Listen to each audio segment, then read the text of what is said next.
thought I had it for a second. All right. Hey guys, you're over here. Yes. It's been a while. Out About Cannabis with Val and Ange. We have a producer, so sorry about the lighting. We're working on that right now, and we have like a space and blah blah blah. But hey, we got a producer and more professional. I know, yes. I know. Yes. So week 7, I need to finish this up so I can get my certification. Talking about dosing. Why would we talk about it? Because cannabis is medicine, and you want to start as low and slow as possible so you know the correct amount for you. Absolutely. Because our endocannabinoid system is different not only between individuals but also with ourselves, depending on how much we've slept the night before, what we've eaten, how our stress is, blah, blah, blah, blah, blah. So always start with the slowest, because also if you do too much, then, anything in excess, you're not going to have the results that you want. So if you're smoking flower, and you're going to do 1 puff, and you're going to wait about 15 minutes. The sativa, yes, I know we don't like the sativa and indica, but since it is so mainstream right now, brands usually lean towards the euphoria and like, oh yeah, I feel good, let's go. And the indica is more for the sleep. It is. But so the flower is super simple. Problem is a lot of people don't want to be inhaling the smoke because of their lungs. It's not going to cause cancer, but it will cause lung problems. You're inhaling. You're inhaling smoke into your lungs. But if you do use a dry herb vape, it is going to cut back on that, and it's going to make it a lot less than what it would be if you're just smoking it, via joint or out of a bowl or. And actually don't use a bong. A lot of people do think that using a bong is going to purify it more for you. It actually increases all that stuff that's in there. That's. But thank you for the dry herb vape is perfect because everything is encapsulated. I'm tired. I've been sick. That's where we've been. I got COVID. This one, we had a little thing of that, people that smoke every day don't get it. I know I'm running off topic, but... And I do think that the reason being behind that is because of some of the things that we're getting and we're seeing in the dispensaries. They're so high in THC. And not CBD. Or the CBGA. Right. That is important to our bodies also. Right. Yes. And those are the two that you need. And that's a whole nother thing. I've been out of commission for a while, and I'll tell you what, it was very, very scary. Edibles. We're talking chocolates, gummies, because that's the most available. That's what everybody does. It is. They're right there for you. I would like to do it with as least sugar, but with those, in our state, they're coming at 5 milligrams per thing. I would start with a half of one. I would start with 2.5 if that's, the way I'm going. And, we've talked about this sometimes at work. You have yours and you're like, I only needed a half of one today. And I'm like, oh, dude, I needed the whole one. Right. But, and it just depends on how you feel, and it does. And if you start, because sometimes, like I said, I'll start with just a fourth. Yep. And that's all I need because I'm already feeling really good that day. So I don't need, a lot. And sometimes I'm really sensitive to it on certain days, and I know that. I know. It affects my system differently. Well, we're talking about the environment, the stress, what are we eating, and all that stuff.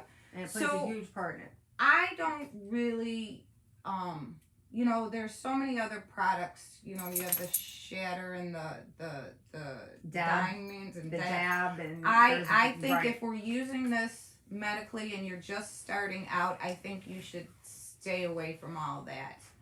I just don't. Me personally, I haven't found that it's helped me medically at all. Right. And it's an instant hot flash. Right. It's too much. It's like, and my heart starts pounding, yes. and I start getting sweaty, and I start getting anxious, and I don't feel good, kind of feel nauseous. Yes. So it's too much. Yeah. But like I said, I've heard that they use this for people that are coming off of opiates. Okay. I don't know that much about it, but it's not something that you really need to jump into the very first time you try it. We got animals down here. Charlie's not here because we're actually set up at our new little studio space, but we still have animals, and we'll bring Charlie when he gets into it. But the point about it is low and slow. We're looking to heal.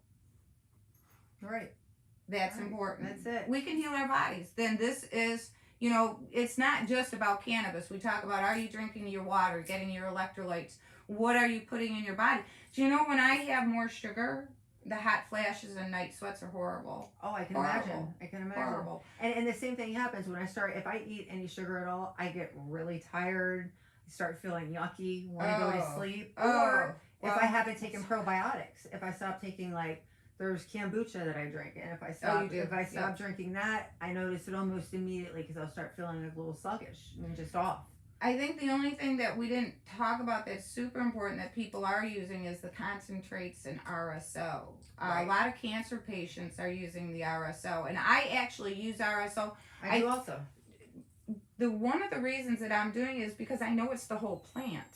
So it's not just the, you know, this part or whatever, it's the whole plant, and that helps me with the night sweats. I know I've told you guys, but it's huge for me whether I'm waking up in a puddle, right, or being able to sleep. So with the distillate and the RSO, it's potent stuff. You're literally going to be using a rice and that's size. All you need. Yes. That's it. Yes. And you can do that sublingually, and it's going to take about 16 minutes to get into your bloodstream, and it's not going to do that first pass. I put it under my tongue. Right. Yes. But the thing that's interesting about that is it's not going to break down to that 11-hydroxy like it does when you eat it or when you smoke it. So you're not going to get that where it intensifies it when it breaks down to the 11-hydroxy. So you can take a larger dose of it and not have all of it being absorbed into your system sublingually. What I found out. I thought that was interesting. Yeah. Mm-hmm. So with week 7, next week the next week is the graduation. I'm hoping that I can finish this up. Holy heck, it's been so long.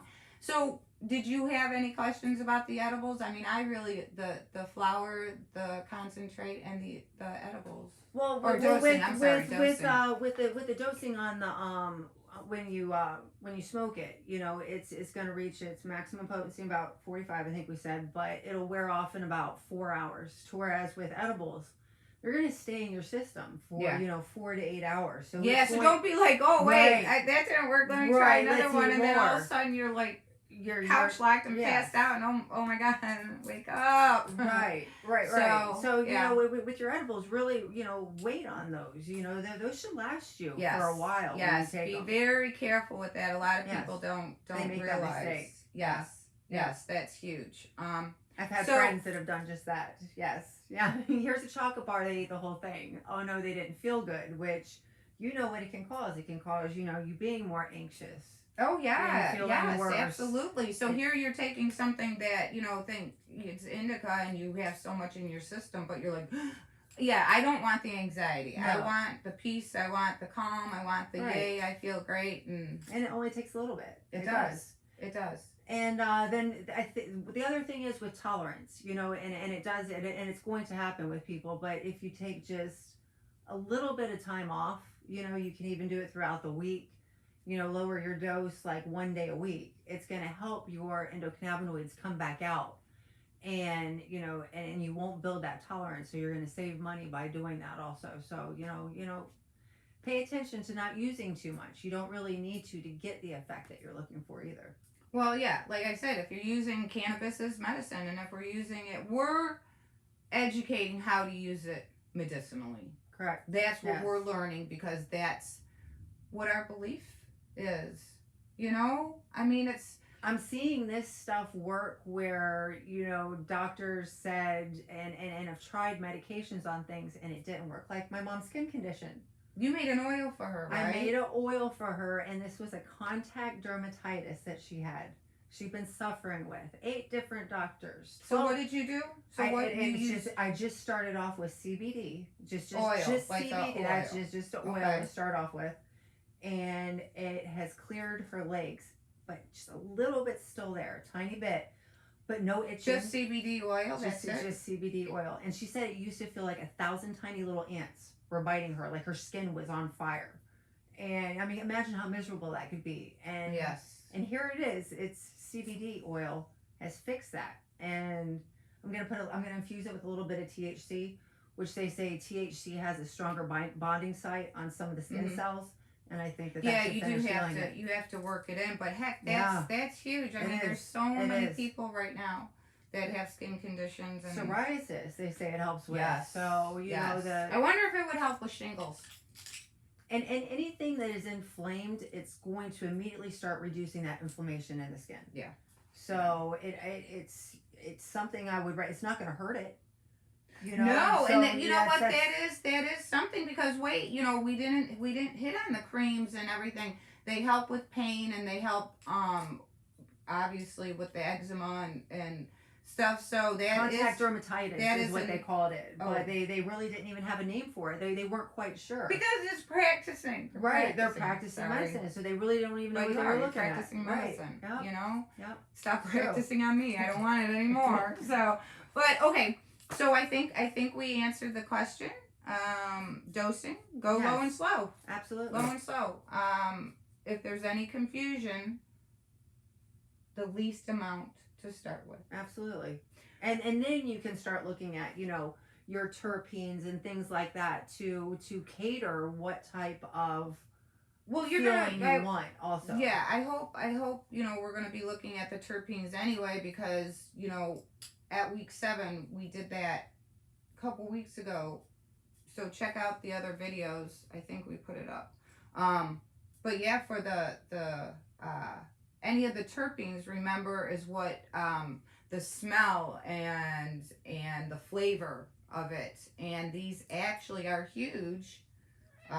Like if you open up something and you smell it and it smells so good, and you're like, oh my god, doesn't it make you feel better? Right. You're those are the oh ones God. that you want to be smoking. Yes. If you open up something, you're like, yeah, I just don't care for that. You don't smoke it. Yeah. Don't smoke if it. it doesn't appeal to you, right. Mm-hmm. So, all right, guys. Week 7. Hopefully, not hopefully. This is going to be coming soon. Yeah. And then we can just start having the people like we had before and everything. So, Absolutely. welcome to our studio. Out about cannabis. Maya was hiding. We'll try and plug her in somewhere. Yeah. And thanks, guys. Right. Maybe next week. All right. Our face. So for real, see you guys next week. Right. Bye. All right. Next week. See ya.